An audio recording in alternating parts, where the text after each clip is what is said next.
আসসালামু আলাইকুম। আপনারা কি ভাবতেছেন আমাকে?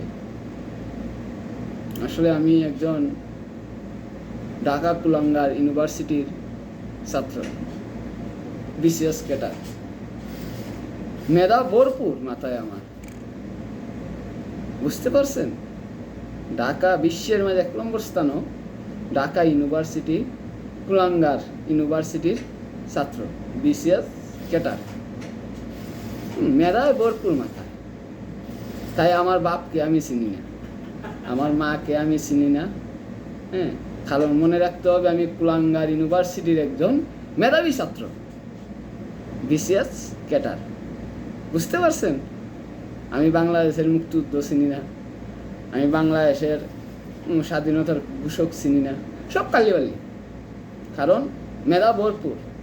আমি ঢাকা কুলাঙ্গার ইউনিভার্সিটির একজন মেধাবী ছাত্র। বুঝতে পারছেন আপনারা? কথাবার্তা উঠে বলবেন, না এদের খবর আছে বললাম। বুঝতে পারছেন? এখন আমাদের সঙ্গে মতিন অনেক শক্তিশালী সুদালি সরকার আছে, বিশ্বের মাঝে 1 নম্বর স্থান সুদালি সরকার। আর আমি ঢাকা ইউনিভার্সিটির, আবার বলছি, আমি ঢাকা ইউনিভার্সিটি কুলাঙ্গার ইউনিভার্সিটির একজন মেধাবী ছাত্র, বিসিএস ক্যাডার। আমার নেতা এখন সুদালি সরকার। বুঝতে পারছেন আপনারা? কথাবার্তা উঠে বলবেন।